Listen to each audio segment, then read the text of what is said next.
It's said that when words fail, music speak. Music એટલે કે સંગીતને પણ પોતાની ભાષા હોય છે. પછી એ લવ હોય, સ્પિરિચ્યુઆલિટી, પેઇન, સોરો, જોય, ટૂંકમાં આ બધી જ ફિલિંગ્સ છે. જ્યારે આપણે શબ્દો દ્વારા વ્યક્ત નથી કરી શકતા ત્યારે તેમાં ભાવના પૂરવાનું કામ સંગીત કરે છે.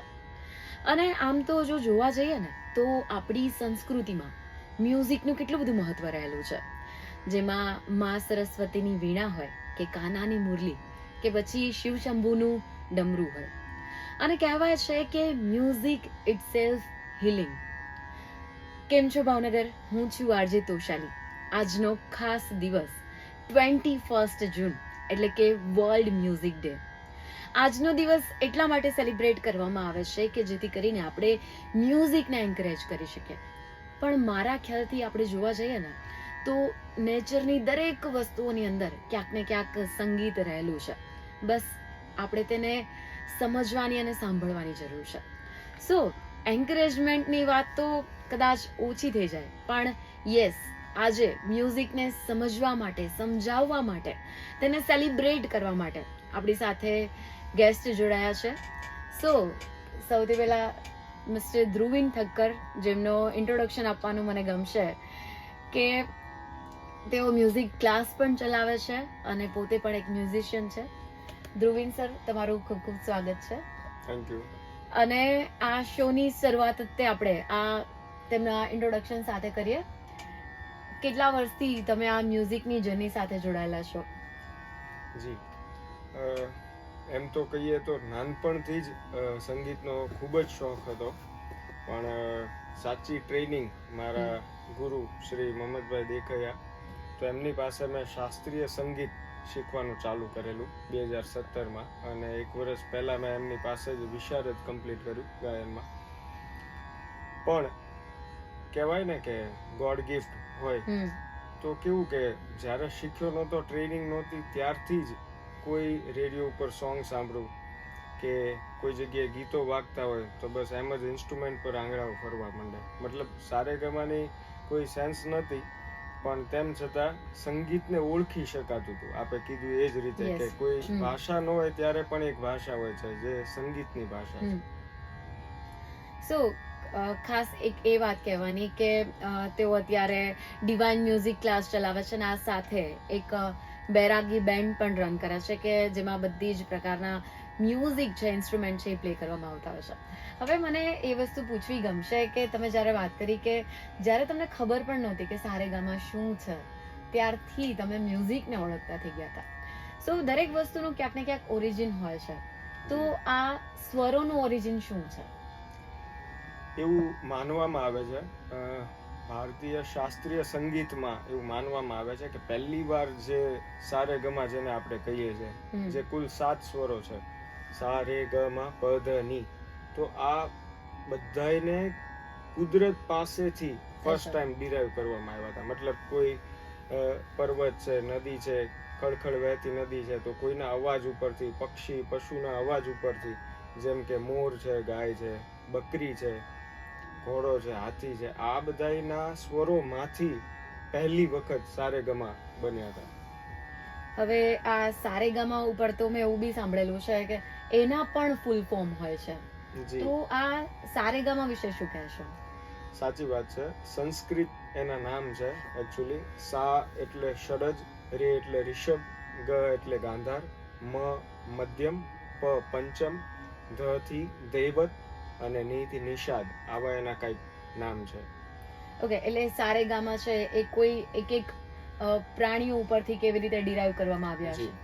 ઓકે, ખાસ એ વાત કરીએ કે આપણે જ્યારે મ્યુઝિકની વાત કરતા હોય તો આપણા ઇન્ડિયન મ્યુઝિકની અંદર પણ ઘણા ઘણા ટાઈપ્સ છે, તો ઇન્ડિયન મ્યુઝિક વિશે શું કહેશો? ઓકે, ભારતીય શાસ્ત્રીય સંગીતની જો પર્ટિક્યુલર વાત કરીએ તો એના મુખ્ય 2 પ્રકાર છે.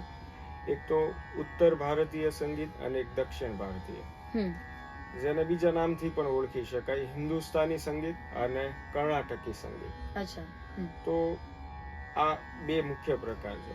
એને જો હું કદાચ ડિફરન્શિએટ કરું તો ઉત્તર ભારતીય સંગીતમાં એવું છે કે બહુ બધા લોકો બહારથી જ્યારે ચડાઈ કરી, યુદ્ધો કર્યા, તો ઘણા અંશે એ સંગીત મિક્સ થઈ ગયું છે, રાઈટ? તો ઉત્તર ભારતીય સંગીતમાં ટોટલ 10 થાટ છે. જેમ કે કર્ણાટક સંગીતની અંદર ટોટલ 72 થાટ છે. અચ્છા. થાટ વિશે જો તમને ટૂંકમાં સમજાવું તો રાગોની જ્યાંથી ઉત્પત્તિ થાય એને થાટ હમ. કહેવામાં આવે છે. અચ્છા. સો જેવી રીતે અત્યારે તમે રાગની વાત કરી, તો એને આપણે કઈ રીતે ક્લાસિફાઈ કરી શકીએ? ઓકે, રાગને અલગ અલગ સમયે ગવાતા હોય છે, તો હમ. એના આધારે પણ આપણે એને ક્લાસિફાઈ કરી શકીએ. બીજું કે રાગની મદદથી કોઈ આપણે ભાવ પ્રસ્તુત કરી શકીએ છીએ, તો એ ભાવ કે રસના આધારે પણ રાગોને વર્ગીકૃત કરી શકાય. હવે આમાં અત્યારે રાગની વાત આવી જ છે, તો તમારા કોઈ ફેવરિટ રાગ વિશે ગાઈને દેખાડવાનું હોય તો? જી, મને એક ગમતો રાગ છે. રાગનું નામ છે પીલુ, અને પીલુના આધારિત એક ઠુમરી અંગનું ગાયન છે જે બોલિવૂડમાં પણ ગવાયેલું છે. અચ્છા.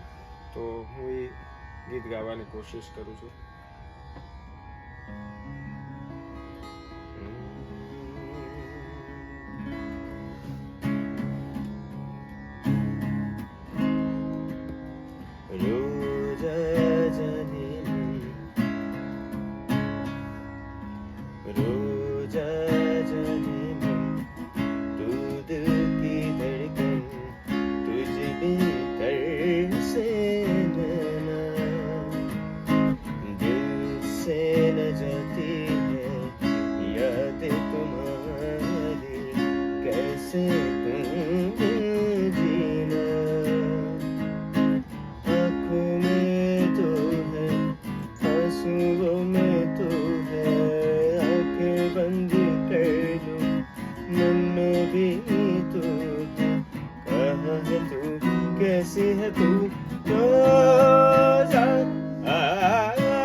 એવું કેવું ગમશે કે બધાની પાસે છે ને એક પ્લેલિસ્ટ હોય, અને મારા પ્લેલિસ્ટમાં આ સોંગ ટોપ પર છે. જ્યારે મને એવું ફીલ થાય ને કે મને નીંદર નથી આવતી, ત્યારે પણ મને આ ગીતે ઘણી બધી હેલ્પ કરી છે.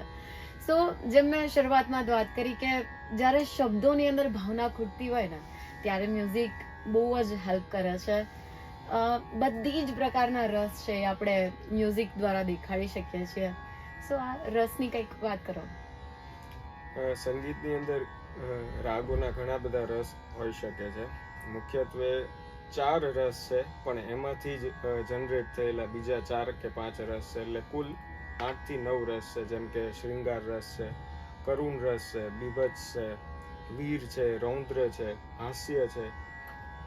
તો આ બધા રસમાંથી અત્યારે જે ગીત ગવાયેલું એ પીલુ રાગને આધારિત હતું, અને જે શૃંગાર અને કરુણ રસ દર્શાવતું હતું. ઓકે, પણ હજુ પણ એવી ઈચ્છા થાય કે આમાંથી તમારો કોઈ એક ફેવરિટ રસ હોય, એ આધારિત કોઈ ગીત ગાવાનું હોય તો? એક શાસ્ત્રીય સંગીતની જ એક બંદિશ છે, અને એ પણ શૃંગાર રસને આધારિત જ છે, જેમાં સાથે ભક્તિ રસ પણ આપણે જોડી શકીએ. તો એ ભગવાન શ્રી કૃષ્ણ માટેની એક સરસ મજાની બંદિશ છે, જે રાગ ધાનીને આધારિત છે.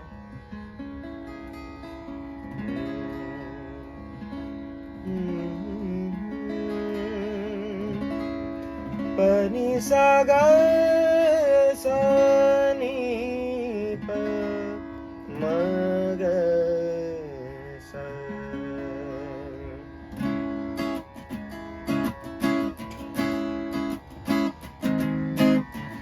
कालानंद कालाल मुरली बजाए, कालानंद कालाल मुरली बजाए, तप नहीं जागी दूर भगाए, कालानंद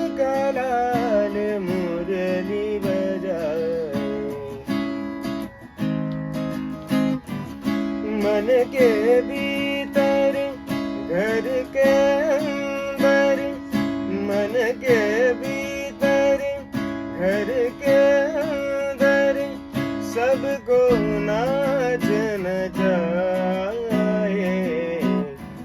कालानंद कालाल मुरली बजाए, कालानंद कालाल, कालानंद कालाल, कालानंद कालाल मुरली बजाए।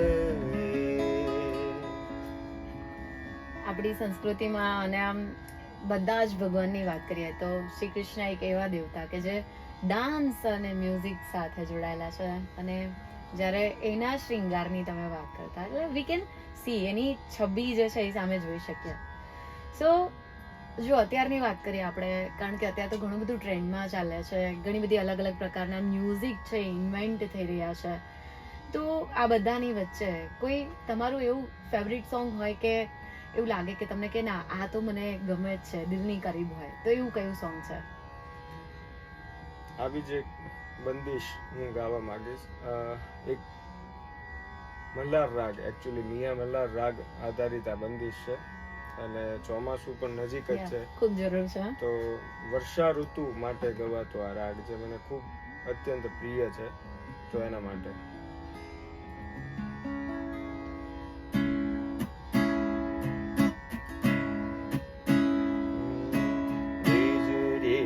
चमके बरसे बिजुली चमके बरसे में हरवा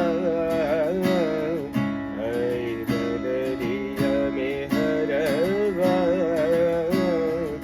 आई बदरिया गरज गरज मोहत डरावे बिजुली चमके बरसे बिजुली चमके घन गरज घन बिजुली चमके घन गरज घन बिजुली चमके पिया पियू की एक सुनाए कह कहूँ कित जाऊँ मोजा जियरा तरसे बिजुली चमके बरसे बिजुली चमके बिजुली चमके बिजुली चमके बरसे. ક્યા બાત હે, ક્યા બાત હે. સો જેમ તમારું પ્રોફેશન છે એ આખું સંગીત સાથે જોડાયેલું છે, અને જ્યારે તમે મ્યુઝિક સાથે જોડાયેલા હો એટલે એના વિનાનું હવે જે જીવન છે એ અધૂરું લાગે, અને હું એવું કહી શકું કે રેડિયોમાં જોડાયા પછી કદાચ એના વિના મારું જીવન પણ અધૂરું તો નહીં, પણ આમ તો સાવ કંઈ કહેવાય જ નહીં, કારણ કે મ્યુઝિક વિના એનું કોઈ અસ્તિત્વ જ નથી. And I believe in spirituality also. એટલે મારો એક ખાસ તમને પ્રશ્ન છે, કદાચ તમે પણ એ ફીલ કર્યું હશે, ઘણા બધા લોકો છે એણે એવું ક્લેમ કર્યું છે, કમિટ કર્યું છે કે ભાઈ મ્યુઝિકે અમારી લાઈફ બચાવી છે, તો તમારી જર્નીમાં ક્યારેય તમને એવું ફીલ થયું છે? એન્ડ આ સાથે એવું પણ કે મ્યુઝિક હિલિંગ પણ આપે છે, તો આ વસ્તુને તમે કેટલું બિલીવ કરો છો કે કેવી રીતે એને માનો છો? એક કિસ્સો મેં ન્યૂઝપેપરમાં સાંભળ્યો હતો. આપણે એવી વાતો તો ચોક્કસથી સાંભળી હશે કે શ્રી કૃષ્ણ વાંસળી વગાડતા અને ગાયો ડોલતી, પણ તાજેતરનો એક એવો કિસ્સો, નડિયાદમાં એક સારા એવા આર્ટિસ્ટ છે કે જે ફ્લૂટ વગાડે છે, અને એણે અત્યાર સુધીમાં બહુ બધી ગાયોને એણે સાજી કરી છે. તો એ પ્રૂવ થાય છે કે હા, સંગીતમાં એટલી તો તાકાત છે કે એ તમને હીલ કરી શકે. બીજી વાત કે સંગીતથી જ જીવન છે, સંગીતથી જીવન બચ્યું છે, એના કરતાં હું એવું કહીશ કે સંગીત વગર જ જીવન અશક્ય છે, કેમ કે સંગીતની અંદર સૂર, તાલ અને લય એમ 3 વસ્તુ આવે છે, રાઈટ? તો તમે જુઓ, ઓબ્ઝર્વ કરો કે આપણે શ્વાસ લઈએ જ ને, એ પણ કોઈ એક રિધમમાં જ લઈએ છીએ, એ પણ એક લય જ છે. તો કોઈ બી વસ્તુ લય વગર શક્ય જ નથી. દેટ્સ વાય બાય ડિફોલ્ટ ગમે તેમાં સંગીત સમાયેલું જ છે. પણ જતા જતા લાસ્ટ ફોર ધીસ પ્લેસ અહીંયાના જેટલા લોકો છે એ બધા માટે ફોર હિલિંગ એક મ્યુઝિક. શ્યોર.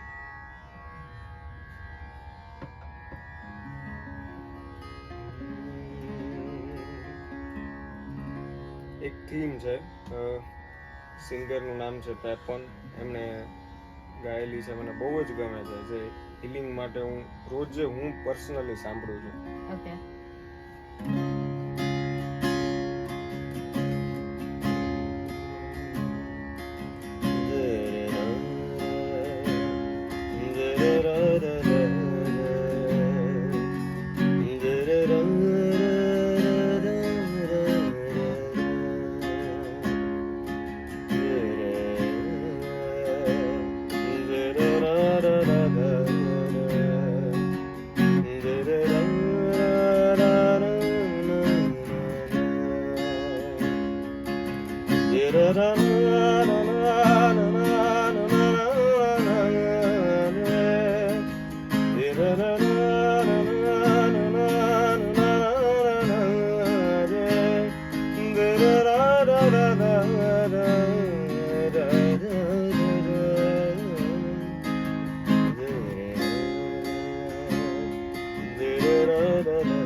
ક્યાં વાત હે. સો આજનું એક આ સૂધિંગ કન્વર્ઝેશન મને લાગે છે કે મ્યુઝિક ડે માટે એકદમ એપ્રોપ્રિએટ આપણે લોકોને આપ્યું છે. અને આપણે જોઈએ છીએ આપણી આસપાસ લોકો એ પછી લોકોને સૂર તાલમાં ખબર પડતી હોય કે નહીં, પણ આપણે ભક્તિ પણ ભજનથી કરવાની ગમે છે આપણને. આ સાથે જ તે માની લો કે કોઈનું હાર્ટ બ્રેક થયું છે કે કોઈ પણ વસ્તુ હોય, આપણને મ્યુઝિક વિના લાઈફ અધૂરી લાગે છે. સો આ સરસ મજાની કન્વર્ઝેશન આજે આપણે કરી મિસ્ટર ધ્રુવિન ઠક્કર સાથે. અને આ સાથે મને તમને બધાને પણ પૂછવું ગમશે કે તમારા લાઈફમાં મ્યુઝિકનું મહત્વ શું છે. તમે તમારા કિસ્સાઓ પણ મારી સાથે શેર કરી શકશો. કમેન્ટમાં જણાવવાનું ભૂલતા નહીં. And thank you so much.